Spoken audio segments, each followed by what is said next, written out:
नमस्कार दोस्तों। स्वागत है आपका मेरे YouTube चैनल पे। मेरा नाम है राहुल द्विवेदी। लेके आया हूँ लेट्स टॉक विद आरआरडी। दोस्तों, आज हमारे साथ हैं उन्नाव के जाने माने एक चेहरा, समाज सेवी, सामाजिक चिंतक और उससे ऊपर सबसे इम्पोर्टेंट एक अध्यापक, श्री प्रभात, डॉक्टर प्रभात सिन्हा जी। सर, बहुत बहुत स्वागत है आपका। Thank you. सर, जैसा कि आपको ज्ञात है कि बच्चों के एग्जाम होने वाले हैं, उसी पे आधारित है आज का ये हमारा एपिसोड।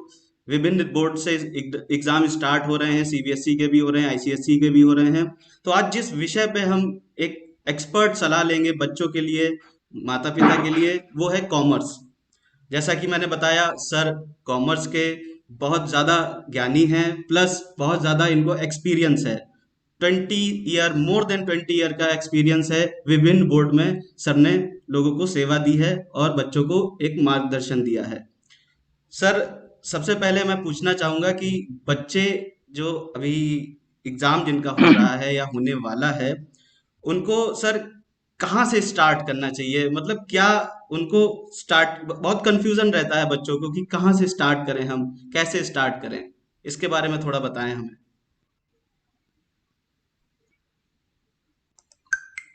स्टार्टिंग का तो ये है कि कोई पर्टिकुलर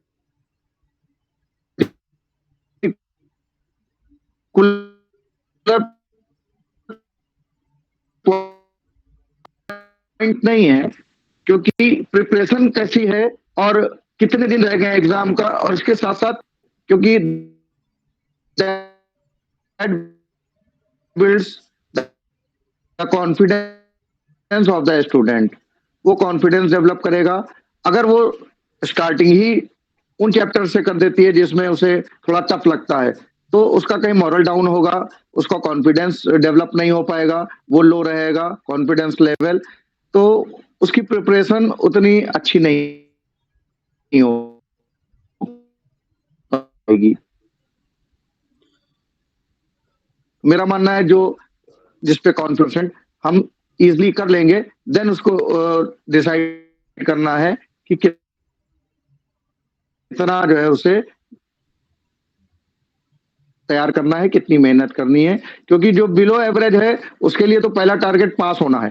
ठीक है, बच्चे बहुत अच्छे आ जाते हैं, इसका मतलब ये नहीं कि उसकी नॉलेज भी बहुत अच्छी है, क्योंकि ये थोड़ा सा वेरी करती हैं चीजें। कई बार ऐसा देखा गया है कि मार्क्स तो बहुत अच्छे ऑब्टेन कर लिए, ठीक है, जी। बच्चा किस मेंटल लेवल के साथ, किस मोटो के साथ कर रहा है तैयारी।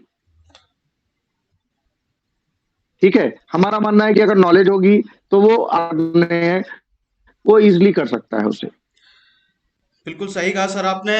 अगला मेरा सवाल ये रहेगा कि जो, अगर हम एक टेक्निकल टर्म्स में पूछें कि बच्चों को जो स्टडी पॉइंट ऑफ व्यू से देखा जाए, what should be the process to start for the preparation of exam?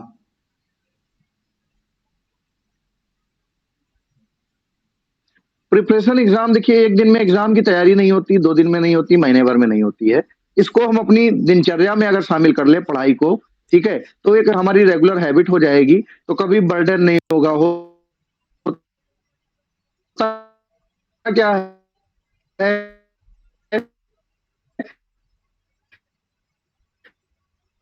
कि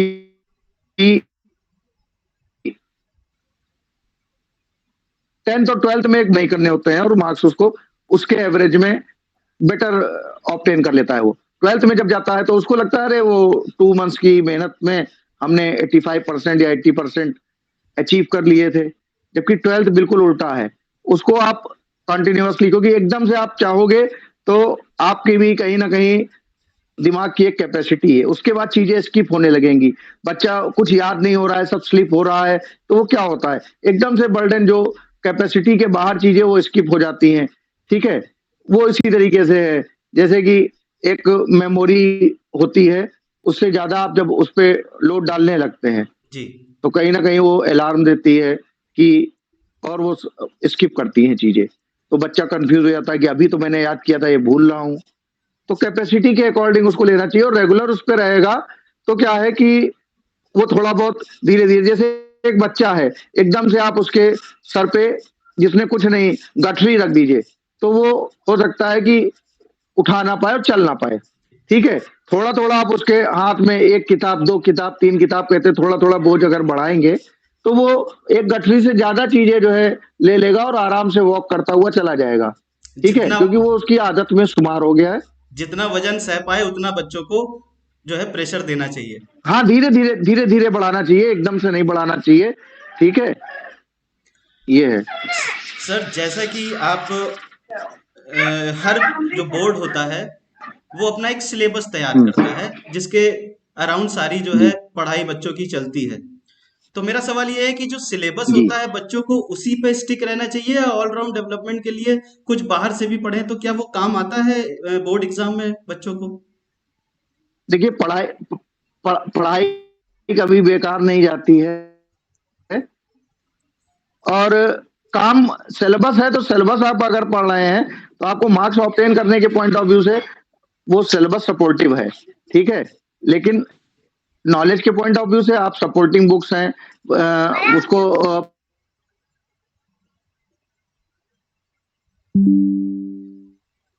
पढ़ रहे हैं तो आपकी नॉलेज जो होगी और बेटर आप चीज़ों को परफ़ॉर्म कर सकते हैं। सर मेरा अगला सवाल ये रहेगा कि जो प्रोसेस होता है या रिवीजन जब बच्चे करते हैं तो उसको किस तरह से शेड्यूल करना चाहिए क्योंकि सब्जेक्ट बहुत सारे होते हैं तो शेड्यूल बच्चे करें तो वो किस तरह से करें हुँ। ताकि जो रिवीजन है वो अच्छे से हो सके लास्ट टाइम पे। इले 11th आवर्स में जो रिवीजन का शेड्यूल होना चाहिए, वो रिवर्स होना चाहिए। जैसे कि आपका फर्स्ट पेपर इंग्लिश का है, सेकंड हिंदी का है, लास्ट पेपर आपका कॉमर्स का है। फिर क्या होगा जो लास्ट पेपर है मतलब जो फर्स्ट पेपर है वो आप लास्ट में जब रिवीजन करेंगे तो कंटिन्यूटी में रहेगा, ठीक है? वो आपने 2 दिन पढ़ाई की और आप एग्ज़ाम दे आए जा कर के, वो आपके लिए फिर क्या है कि आपको दोबारा अवसर मिल जाएगा, वो रिवीजन करने का जो सेकंड सब्जेक्ट है आपका। जी। तो जो भी आपकी स्कीम है उसका रिवर्स उससे करेंगे, तो वो ज़्यादा अच्छा माना जाता है। सर अक्सर बच्चे करते हैं जब रिवीजन करते हैं तो लास्ट टाइम के कुछ नोट्स बनाते हैं आप जानते ही होंगे हमने भी अपने टाइम पे किया है तो वो नोट्स हुँ। जो लास्ट टाइम के जो नोट्स होते हैं वो कितना लोगों को या बच्चों को काम आते हैं। देखिए नोट्स में कितना डिवोटेड थे आप बनाते समय और कितने डिवोशन से आपने बनाए हुए थे, किसी से देख के बना के सिर्फ़ उतार लिया था, वो अलग चीज़ होती है। जब आपने समझ करके उसको बनाया हुआ है, तो वो बहुत सपोर्टिव होते हैं। डायग्राम बेस्ड जो एक्सप्लेनेशंस होते हैं, वो आपको बहुत हेल्प करते हैं। आपने एक डायग्राम बना लिया, उससे चीज़ों को एलैबोरेट कर दिया, तो क्या होता है कि एक डायग्राम की इमेज देख कर के आपने चीज़ों को दिमाग में सेट कर लिया और सिर्फ़ आपको एलैबोरेट करना है, ठीक है? जी। तो वो अंतर है इसका। अगला सवाल मेरा सर ये रहेगा कि बच्चे रिवीजन करते हैं लास्ट टाइम पे रिवीजन करते हैं कुछ पहले से रिवीजन करना स्टार्ट कर देते हैं तो जो लास्ट टाइम का रिवीजन होता है उसके लिए क्या टिप्स आप देना चाहेंगे आने वाले एग्जाम के लिए कि बच्चों को वो हेल्प कर सके।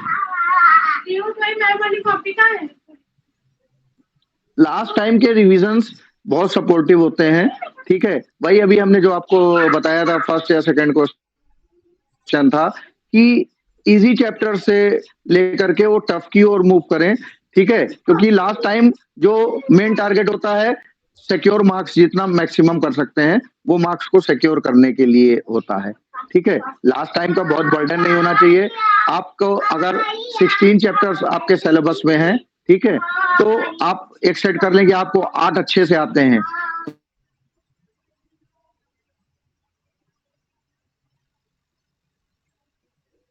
ठीक है? क्योंकि आप अगले 8 पे अगर प्रेशर देने लगेंगे तो जो प्रीवियस 8 हैं उनमें से कुछ स्किप हो जाएगा, जो आपको बहुत अच्छे से आता था, ठीक है? और इसका भी कोई वो पक्का नहीं है कि जो नेक्स्ट आपने 8 वो किए हुए हैं, जिन पे प्रयास किए हैं, वो बहुत अच्छे से आपको आ ही जाएँगे, ठीक है? तो जी। उस समय लोड कम से कम होना चाहिए, ठीक है?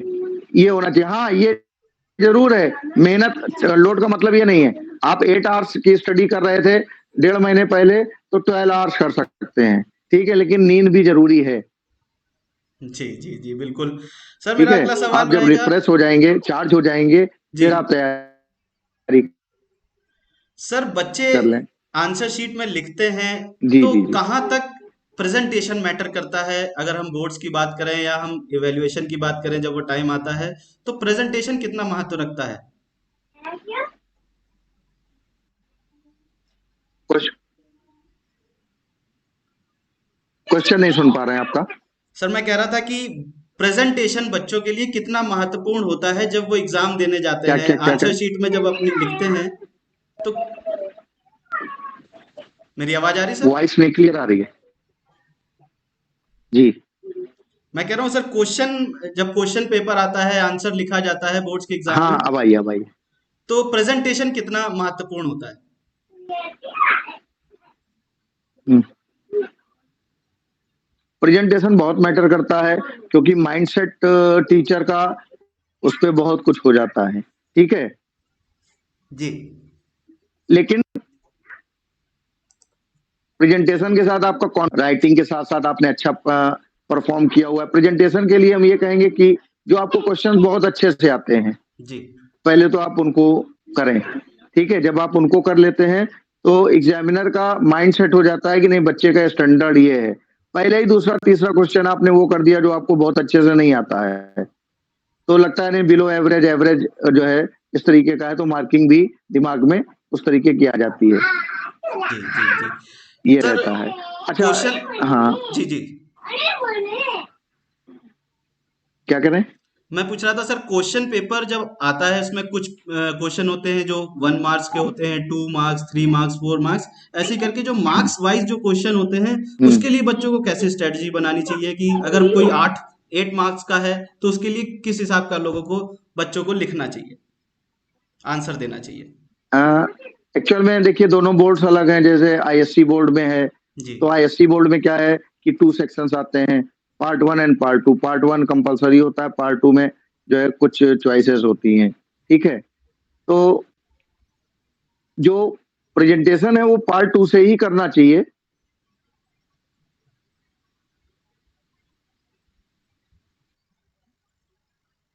पार्ट 2 नहीं, सॉरी, पार्ट 1 से करना चाहिए। पार्ट 1 जो शॉर्ट टाइप क्वेश्चंस हैं, वो आप कर लेंगे। लास्ट टाइम आपको लॉन्ग टाइम आंसर देने होते हैं। लॉन्ग टाइप दिए हुए कंटेंट कम ज़्यादा कर सकते हैं, ठीक है? और जो लास्ट टाइम अगर आपके शॉर्ट आंसर्स हैं, तो आपको देने ही देने हैं सबके। आपको क्या है, 10 मार्क्स का सपोज़ या 8 मार्क्स का क्वेश्चन है, आपने 1 एंड हाफ पेज की जगह 1 प्लस कर दिया, जी। ठीक है? या 2 पेज की जगह 1 एंड हाफ पेज कर दिया।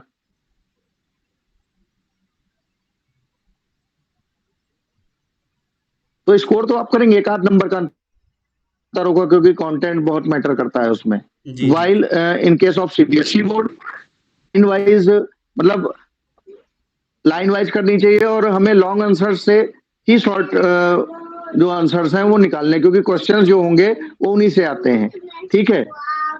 बड़ा टफ होता है सीबीएसई जैसे है कि 1 मार्क्स का, अगर आपने 2 लाइनें भी छोड़ दी हैं, जी। उससे कोई आंसर आ गया, मतलब क्वेश्चन आ गया, तो आंसर आप देने में कहीं न कहीं डिफीट होंगे। आपको लगेगा नहीं, पढ़ा तो सब कुछ था, लेकिन ये 2 लाइन, और वो ज़्यादा मैटर करता है। तो thoroughly study is required in CBSE board, और you can say more thoroughly study is required. जी, जी, बिल्कुल। सर, अक्सर देखा गया है कि एग्ज़ाम टाइम बच्चे ट्यूशन के लिए बहुत भागते हैं, ट्यूशन कोचिंग क्लासेस के लिए बहुत भागते हैं, तो क्या उनको ये करना चाहिए, या ये कितना हेल्प करता है या नहीं करता है? देखिए, ट्यूशन कोचिंग हेल्प तो करता है, नो डाउट, कि जो चीज़ें आपको नहीं आती हैं, एक मेंटर, एक टीचर है, जो बहुत एक्सपीरियंस रखता है, नॉलेज रखता है, वो आपको पढ़ाएगा। लेकिन आप 11th आवर अगर भाग रहे हैं, उसका बैच पहले से चल रहा है, तो आपको कितना एंटरटेन कर रहा है, पहली चीज़। आपको उस समय कितना समझ में आ रहा है, ठीक है? होता क्या है, एक मेंटल प्रेशर रहता है, एग्ज़ाम आ गए, भागो, कोचिंग भागो, ठीक है? जी, जी। हम कितना ऑब्टेन कर पा रहे हैं?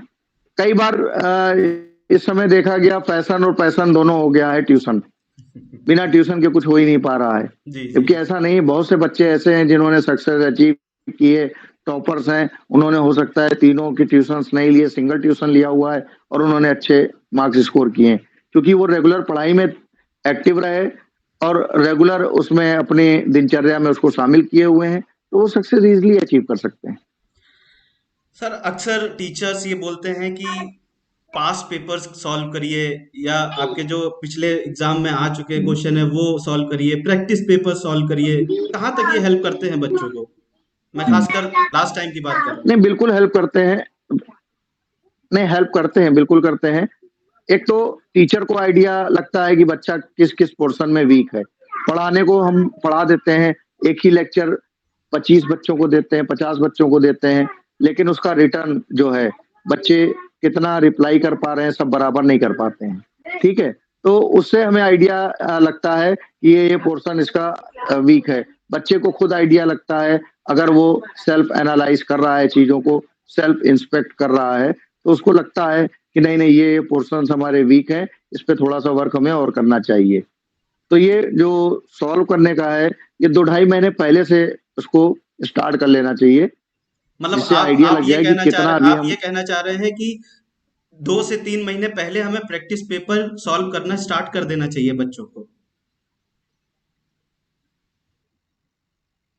11th खत्म होते होते 12th की तैयारी चालू कर देनी चाहिए, और 6 7 मंथ्स में 8 मंथ्स में हमें कोर्स कंप्लीट करके रिवीजन की ओर बढ़ना चाहिए।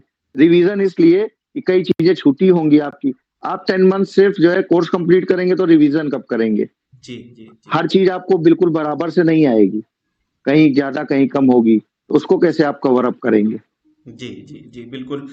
सर बहुत बच्चों की आदत होती है जब वो रिवीजन करते हैं या पढ़ाई करते हैं तो हर चीज वो लिख के याद करते हैं। तो क्या बच्चों को लिख के याद करनी चाहिए, ये हेल्प करता है, या ये किस तरह से आप इसको देखते हैं?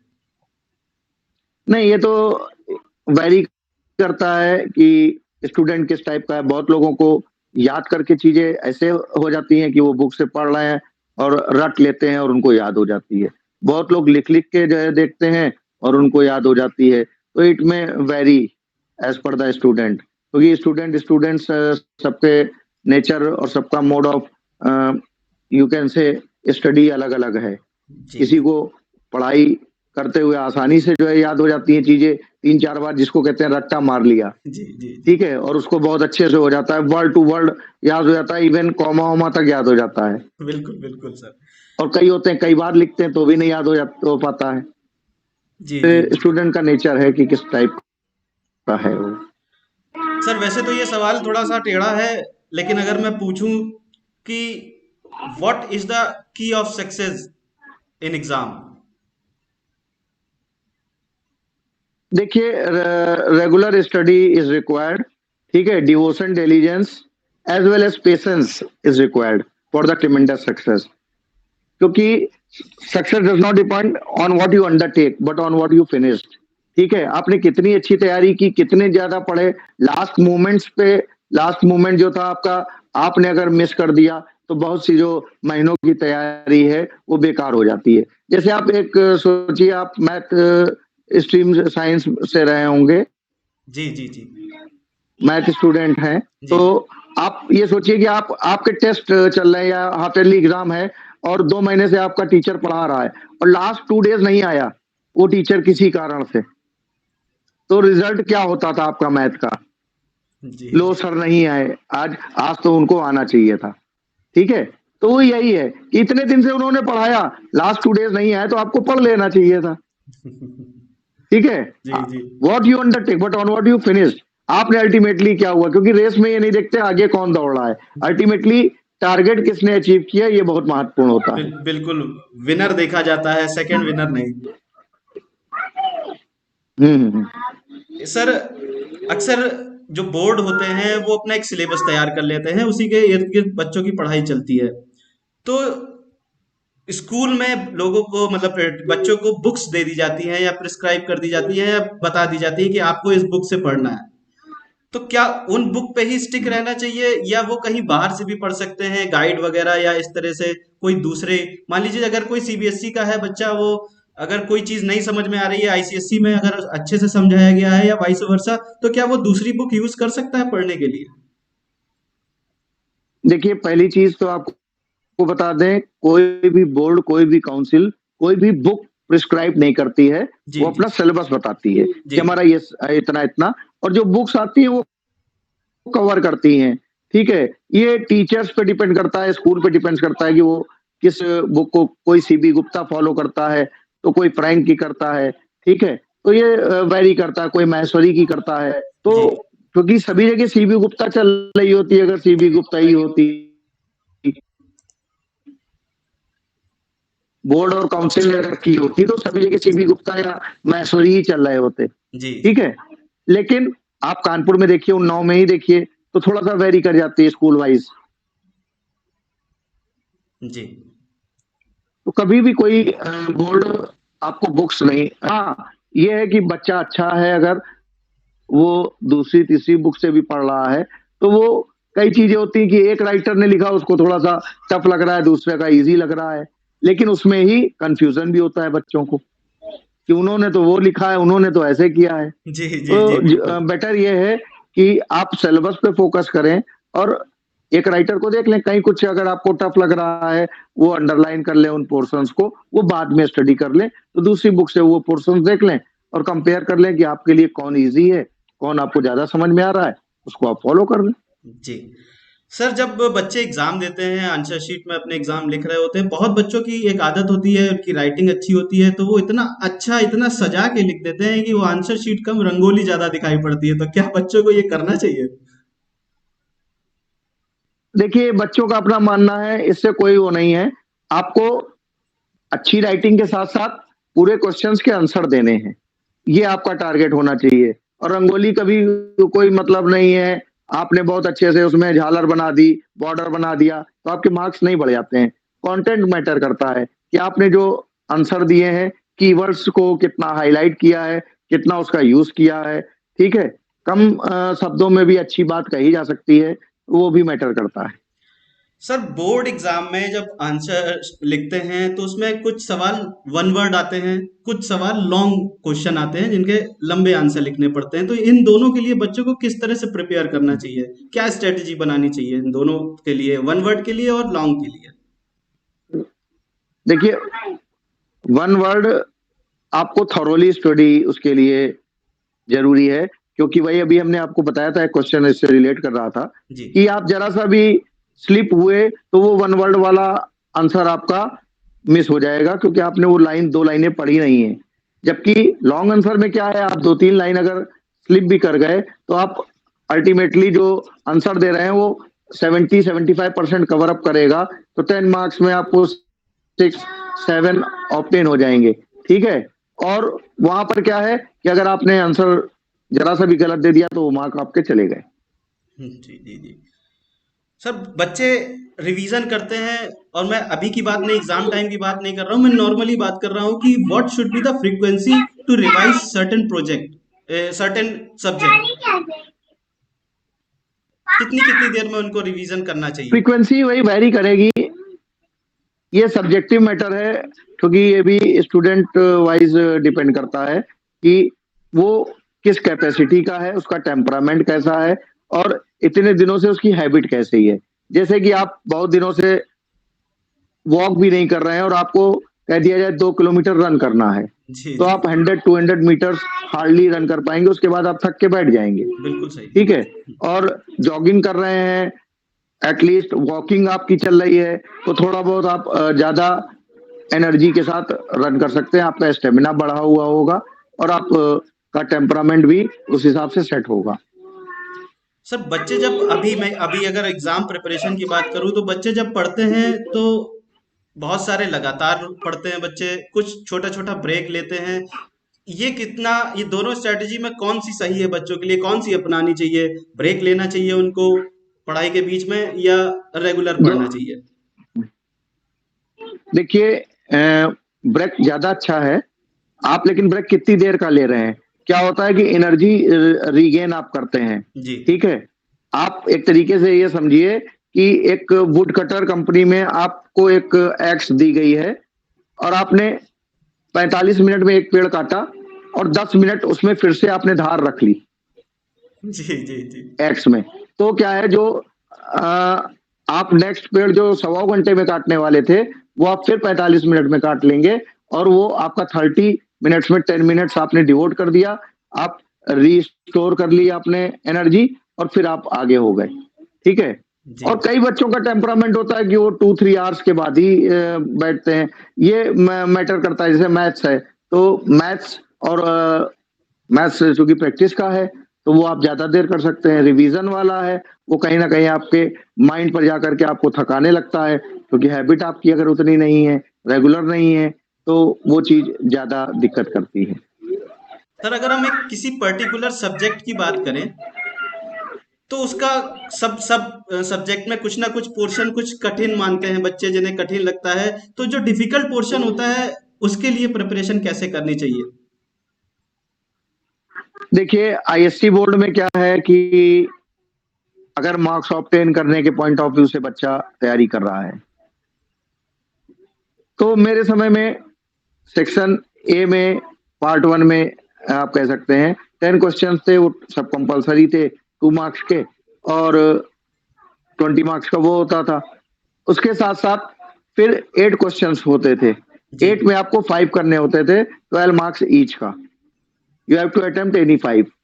तो पोर्शन वाइज़ आता था कि सेक्शन 2 का ये आ गया, 3 का ये है, तो इससे एक क्वेश्चन आएगा, लॉन्ग एक शॉर्ट आएगा, इस तरीके से आता था। तो फिर जो ज़्यादा टफ बच्चों को लगता था, कई लोगों को क्या होता है कि कैलकुलेशन अच्छा है तो उनको न्यूमेरिकल पोर्शन अच्छा लगता है। कई को रटने में आसानी होती है, तो उनको न्यूमेरिकल टफ लगता है। तो जिसको जो फ़ेवरेबल लग रहा है, जो सपोर्टिव और जो अच्छे से आ रहा है, वो उसकी प्रिपरेशन करें और उस पोर्शन को फिलहाल में छोड़ दें। अगर नॉलेज गेन करनी है, नॉलेज आप एग्ज़ाम के बाद भी गेन कर सकते हैं। लेकिन कई बार देखा गया आजकल मेरिट का दौर है, जी। आपके मार्क्स कम आपने ऑब्टेन किए, आपकी नॉलेज कितनी भी है, हो जी। सकता है आप इंटरव्यू के लिए कॉल ना किए जाएँ। बिल्कुल, बिल्कुल ठीक ठीक है? कहा। तो उस जगह पर आपको दोनों स्ट्रेटजी को वो करना है, सर जैसे कि अभी हमने अप्लाई। थोड़ी देर पहले बात करी थी, प्रैक्टिस पेपर कितना इम्पोर्टेंट है। प्रैक्टिस पेपर में सर बहुत सारे क्वेश्चन होते हैं, मिक्स होते हैं। कुछ ऐसे क्वेश्चन होते हैं जो पहले आ चुके होते हैं। पर अगर मैं पर्टिकुलर उन क्वेश्चन के बारे में पूछूं कि जो पिछले, मान लीजिए पिछले 10 साल में जो क्वेश्चन आए हैं, अगर हम बच्चे उन्हें लगाते हैं, उनसे प्रैक्टिस करते हैं, तो कौन सा आपके हिसाब से गाइड करना चाहेंगे? कौन सा पैटर्न सही रहेगा, प्रैक्टिस पेपर से या जो पास्ट 10 ईयर में आ चुके हैं?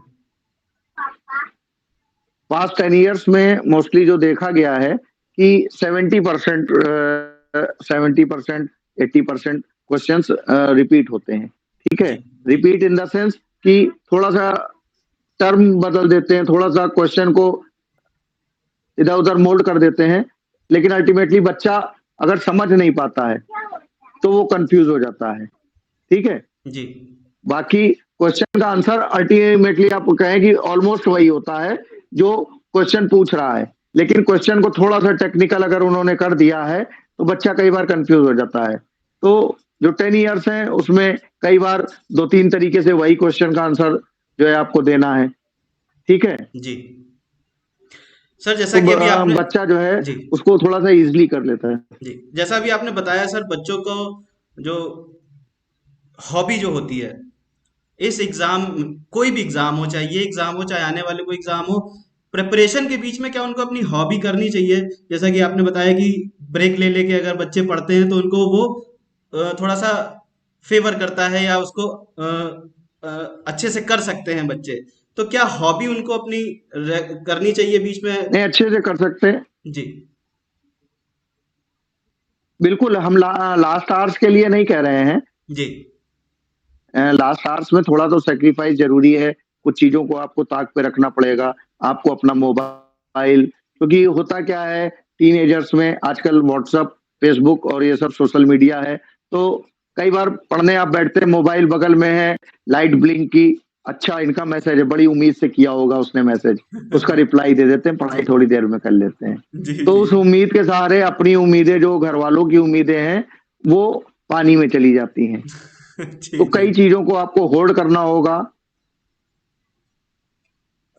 उस जगह पे, क्योंकि आपका मेन टारगेट है कि आपको वो अचीव करना है। Take an oath for personal growth. और पर्सनल ग्रोथ तब होगी जब आप पढ़ाई में जो भी आपके हिंड्रेंस क्रिएट हो रही है, व्हाटएवर बी द फैक्टर्स, आपको उनको होल्ड कर देना है कुछ समय के लिए। बिल्कुल बिल्कुल सर, सही कहा आपने।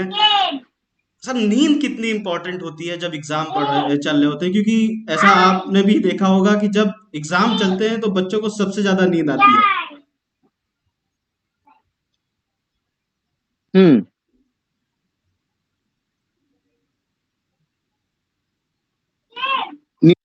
अगर आपकी प्रिपरेशन अच्छी है तो आपको कूल भी होना चाहिए, क्योंकि बहुत ज्यादा, वही हमने बताया कि कैपेसिटी है, आप बहुत ज्यादा पढ़ रहे हैं, बहुत ज्यादा चीजें रिवीजन अगर कर रहे हैं तो क्या होगा कि मेंटल प्रेशर रहेगा, चीजें स्किप भी हो रही होंगी, आपको लग रहा होगा अरे सब हम भूल रहे हैं।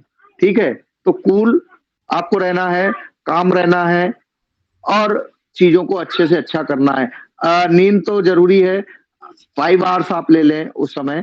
ठीक है, पढ़ाई पे ज्यादा ध्यान दें, अदर फैक्टर्स को आप होल्ड कर देंगे तो आपके पास टाइम थोड़ा सा और बच जाएगा। मान लीजिए सपोज आप क्रिकेट खेलते हैं, जी जी। टीवी वॉच करते हैं, मोबाइल चलाते हैं, तो इन फैक्टर्स को आप होल्ड कर देंगे फॉर ए टाइम बीइंग, तो आपके पास टाइम अपने आप निकल आएगा और मेंटल पीस भी होगी। सर बच्चों को वाइल एग्जाम प्रिपरेशन मेडिटेशन कितना हेल्प करेगा अगर कोई करता है तो? मेडिटेशन पहले से कर रहे होंगे तो ज्यादा बेनिफिशियल है मेडिटेशन। बहुत सी चीजें हैं जो मेडिटेशन से आप अचीव कर सकते हैं, और पढ़ाई ऐसे रेगुलर आप कर रहे हैं 2 घंटे में जो चीजें अचीव करते हैं, मेडिटेशन कहीं ना कहीं आपका जो कंसंट्रेशन है वो बढ़ाता है। आपका ध्यान इधर उधर जा रहा होता है तो मेडिटेशन उस चीजों को कम से कम कंसंट्रेट करने के लिए आपको इंस्पायर करता है, जी। इनकरेज करता है, और वो आप अपने अंदर खुद फील करेंगे कि कूल एंड काम। तो कंसंट्रेशन आपका जो है पढ़ाई पे ज्यादा होगा, तो that will save your time, और आपको क्वालिटी जो है मिलेगी अपनी स्टडी में या जो भी आप काम कर रहे होंगे, ड्यू टू सर कंसंट्रेशन। आजकल के सिनारियों के मद्देनजर रखते हुए एक बहुत इंपॉर्टेंट सवाल मेरा आपसे है कि अक्सर ये बोला जाता है कि टीचर एक कुम्हार होता है और बच्चा एक मिट्टी। जैसा टीचर चाहे वैसा बच्चे को वो कर सकता है या बना सकता है या मेंटेन कर सकता है। सर इतना ज्यादा प्रेशर क्यों, या इतना ज्यादा एक्सपेक्टेशन क्यों टीचर से? देखिए, टीचर गाइड होता है, मेंटर होता है, समाज का दर्पण होता है, ठीक है, मार्गदर्शक है, पथ प्रदर्शक है, तो उम्मीद रखना तो जायज है। लेकिन बहुत बार कहा गया कि बच्चा कच्ची मिट्टी का है और टीचर कुम्हार है, जैसा चाहे वैसा शेप दे दे। इस पे भी हम आपको एक बात कहें कि ये भी देखना जरूरी है कि मिट्टी कैसी है। हर मिट्टी के बर्तन नहीं बनते हैं, ठीक है, जी। चिकनी मिट्टी है, दोमट मिट्टी है, पथरीली मिट्टी है, पहाड़ी मिट्टी है, कैसी मिट्टी है, हर मिट्टी से कुल्हड़ नहीं बन सकता, हर से मटका नहीं बन सकता है, तो पॉट सबसे नहीं बनाया जा सकता है। मिट्टी की क्वालिटी मैटर करती है, ठीक है। हम पॉलिश करते हैं, पर्सनालिटी डेवलप करते हैं, हम इनकरेज करते हैं, हम इंस्पायर करते हैं, हम मोटिवेट करते हैं, ठीक है, लेकिन ताली दोनों हाथ से बजती है। पेरेंट्स कई बार कहते हैं कि हमने स्कूल भेज दिया, आप टीचर जाने, उनकी भी जिम्मेदारी है, जी जी जी। ठीक है। उनका भी कहीं ना कहीं सपोर्ट, क्योंकि हम यहाँ से पढ़ा रहे हैं, हम भेज रहे हैं, होमवर्क हो रहा है कि नहीं हो रहा है, बच्चे को आपने टाइम दिया है अगर, तो कितना आप फ्रीडम दे रहे हैं, घर के आसपास का वातावरण कैसा है वो भी मैटर करता है, बिल्कुल बिल्कुल। ठीक है ना। वातावरण बहुत मैटर करता है, आपके यहाँ पढ़ाई का माहौल है कि नहीं है। जी आप लाड प्यार में बच्चे को बहुत ज्यादा कहीं, अरे कल पढ़ लेगा, परसों पढ़ लेगा, क्यों कल पढ़ लेगा, आज क्या है, जी जी जी। ठीक वो है।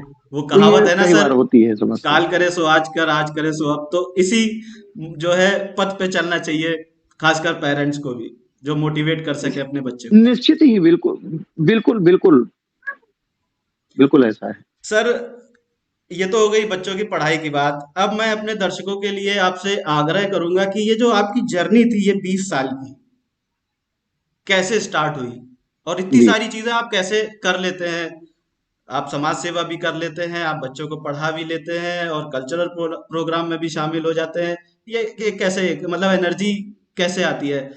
मुझे लगता है कि शायद आप मोदी जी को तो नहीं फॉलो कर रहे हैं, या अगर कर रहे हैं तो थोड़ा जो जो है एक फॉर्मूला जो भी है वो हमारे दर्शकों को बताएं।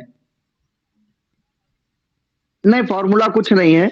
देखिए, जो भी अच्छी चीजें आप पूरे मनोयोग से करते हैं, वो बेहतर तरीके से हो जाती हैं। और ऑफ रिकॉर्ड बात अलग है, ऑन रिकॉर्ड अलग बात है।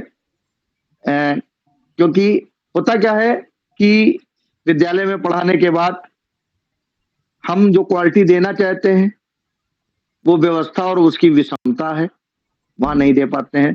उसके बाद समय मिलता है, समय मिलता है तो लगता है कि नहीं, कुछ समाज के लिए भी किया जाए और समाज को एक दिशा दी जा सकती है। तो उसके लिए हमने सामाजिक गतिविधियों के लिए संडे संडे रखा हुआ है कि हमने 2005 से लगभग ये तय कर लिया था कि आप हमें संडे को चाहे जितना पेमेंट दे दें, तो वो हम एक्सेप्ट नहीं करेंगे।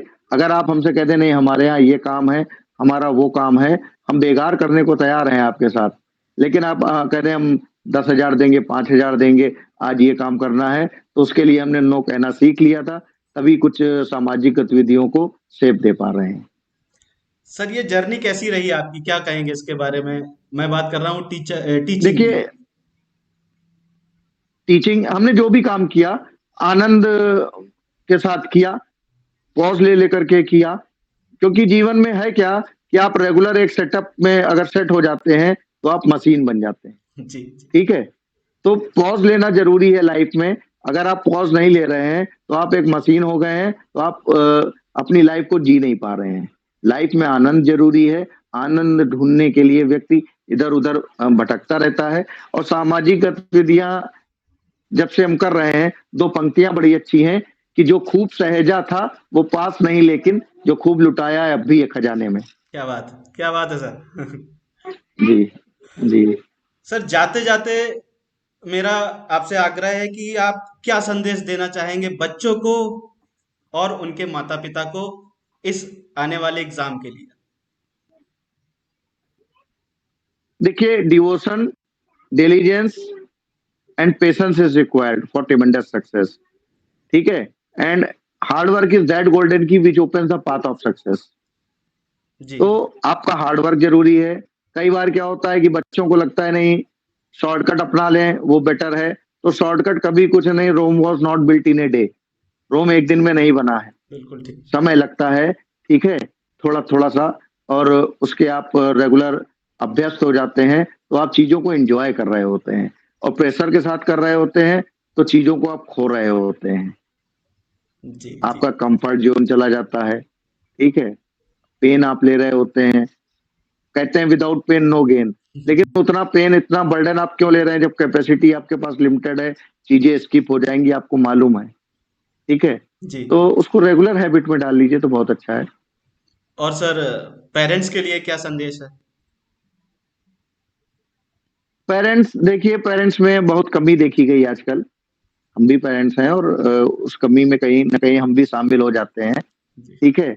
लेकिन जो कमियाँ हमारी हैं, हम उसमें सुधार कर सकते हैं, औरों को भी बता सकते हैं। देखिए, होता क्या है कि जनरली देखा गया है, जो इंग्लिश मीडियम स्कूल्स हैं, मेल्स जाते हैं या फादर जाते हैं, जी। तो कई बार क्या होता है कि 60-70% उनको ये नहीं पता होता बेटा मेरा 6 ए में है कि 6 बी में है, जी जी कि जी। 6 सी में है। वो पीटीएम में जाते हैं तो फ़ोन करके पूछते हैं, वैभव 6 बी में है कि 6 सी में है? ठीक है, तो बताते हैं अरे नहीं, वो हैं क्लास टीचर, वो हैं, जी। ठीक है? वो पे कर रहे होते हैं बच्चे को, उनको ये नहीं पता होता है कि फिजिक्स किसके पास पढ़ने जा रहा है, केमिस्ट्री किसके पास जा रहा है और मैथ्स किसके पास जा रहा है। वो बताते हैं नहीं, हम तो ₹2400 पे कर देते हैं, किसके पास जा रहा है नहीं पता। कोई कल्याणी में है ये मालूम है हमको, कोई आवास विकास में है ये मालूम है हमको। ये जी। अवेयरनेस है।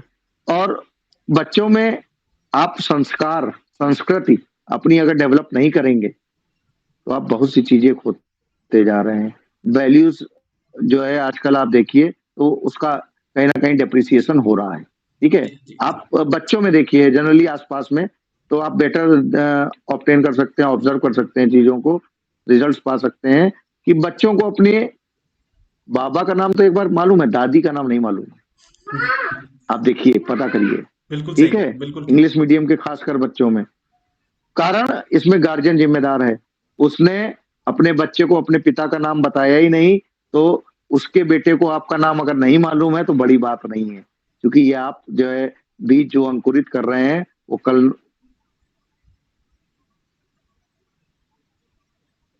कहीं न कहीं सर बहुत बहुत धन्यवाद, आपने टाइम निकाला, बच्चों को गाइड किया, हमारे साथ बातचीत करी। बहुत बहुत धन्यवाद सर। Thank you. तो दोस्तों फिर मैं आपको